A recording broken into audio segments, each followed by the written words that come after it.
Esther chapter 2 begins, "After these things, when the wrath of King Ahasuerus subsided, he remembered Vashti, what she had done, and what had been decreed against her.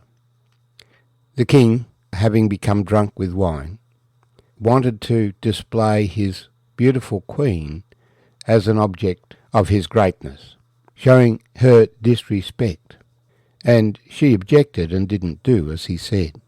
His reaction was over the top, deposing her from being queen, but not in the sense that she was free to remarry.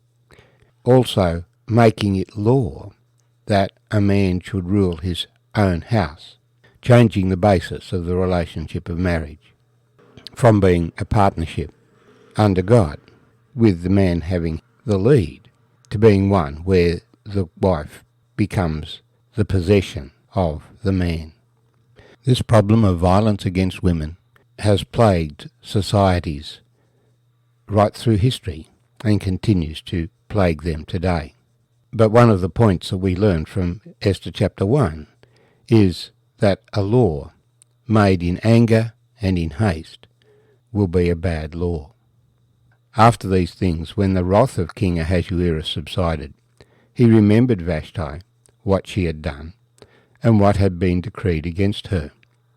Then the king's servants, who attended him, said, "Let beautiful young virgins be sought for the king, and let the king appoint officers in all the provinces of his kingdom, that they may gather all the beautiful young virgins to Shushan, the citadel, into the women's quarters, under the custody of Haggai, the king's eunuch, custodian of the women, and let beauty preparations be given them. Then let the young woman who pleases the king be queen instead of Vashti." This thing pleased the king, and he did so. In Shushan the citadel there was a certain Jew, whose name was Mordecai, the son of Jair, the son of Shimei, the son of Kish, a Benjamite. Kish had been carried away from Jerusalem with the captives who had been captured with Jeconiah, king of Judah, whom Nebuchadnezzar, the king of Babylon, had carried away. And Mordecai had brought up Hadassah, that is, Esther, his uncle's daughter, for she had neither father nor mother. The young woman was lovely and beautiful. When her father and mother died, Mordecai took her as his own daughter. And so it was, when the king's command and decree were heard, and when many young women were gathered at Shushan the citadel, under the custody of Haggai, that Esther also was taken to the king's palace, into the care of Haggai, the custodian of the women. Now the young woman pleased him, and she obtained his favour. So he readily gave beauty preparations to her, besides her allowance. Then 7 choice maidservants were provided for her from the king's palace, and he moved her and her maidservants to the best place in the house of the women. Esther had not revealed her people or family, for Mordecai had charged her not to reveal it. And every day Mordecai paced in front of the court of the women's quarters to learn of Esther's welfare and what was happening to her. Each young woman's turn came to go in to King Ahasuerus after she had completed 12 months of preparation, according to the regulations for the women. For thus were the days of their preparation apportioned: 6 months with oil of myrrh, and 6 months with perfumes and preparations for beautifying women.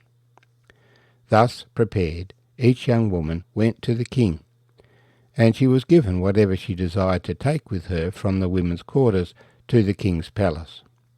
In the evening she went, and in the morning she returned to the second house of the women, to the custody of Shaashgaz, the king's eunuch, who kept the concubines. She would not go in to the king again, unless the king delighted in her and called for her by name. Now when the turn came for Esther, the daughter of Abihail, the uncle of Mordecai, who had taken her as his daughter to go into the king, she requested nothing but what Haggai, the king's eunuch, the custodian of the women, advised. And Esther obtained favour in the sight of all who saw her. So Esther was taken to King Ahasuerus into his royal palace in the 10th month, which is the month of Tebeth, in the 7th year of his reign. The king loved Esther more than all the other women, and she obtained grace and favour in his sight more than all the virgins. So he set the royal crown upon her head, and made her queen instead of Vashti. Then the king made a great feast, the feast of Esther, for all his officials and servants. And he proclaimed a holiday in the provinces, and gave gifts according to the generosity of the king. My name's Arthur, and I thank you for joining me as we've read together Esther chapter 2. The original offence of Vashti took place in the 3rd year of Ahasuerus, and it was the 7th year that Esther was proclaimed queen to replace Queen Vashti.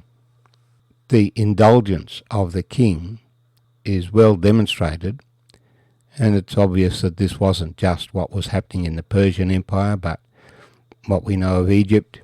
Similar kind of things happened there with many concubines. Solomon had 700 wives and 300 concubines. So it was not unusual, although it is not in the plan of God for a man to have multiple wives. Yet it was not unusual for these great men in those times to use the number of wives and the beauty of their wives as a symbol of their greatness. Well, King Ahasuerus missed Vashti, and to make him happy, his servants proposed that they go on a search for a new queen, and bring in many beautiful virgins, and the king could go through them at his leisure one by one, after they had gone through beauty treatments for 12 months. But real beauty is in the spirit, not the flesh. What the process was to recruit young women into this harem, it's not explained. But caught up in it was Esther. Her great-grandfather had been exiled from Jerusalem in the 2nd Babylonian siege. Esther's father and mother had died, and she was brought up by her cousin as his own daughter. Just as Esther did not reveal that she was Jewish, so the book does not reveal the spiritual life of these people, or even mention God. Yet it is evident that it was there, in Esther and in Mordecai. I strongly suspect that Mordecai educated Esther so that she was not just beautiful, but she was wise in the ways of God and in the scriptures, and with knowledge generally. But she was not a proud or loud woman, and so she stood out from the crowd when she was taken into the harem.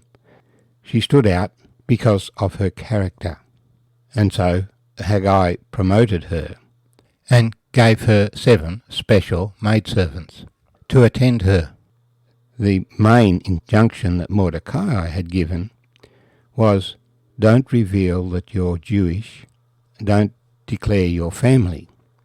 The reason is because there is prejudice against God's people, and so it is sometimes for Christians, not to reveal that you believe in Jesus Christ when you're in a hostile environment. Nevertheless, it will be revealed implicitly in your character. Esther remained faithful to her heritage and to Mordecai throughout her life. So after 12 months of preparation and beauty treatment, it was her turn to be presented to King Ahasuerus, and he was impressed with this young woman. And I would expect it was because she was able to engage with him in intelligent conversation. It wasn't just about the fleshly experience of the evening. And so Esther became queen. Throughout all this, Mordecai followed Esther's progress, sitting in the courtyard of the house for women, and then in the courtyard of the king.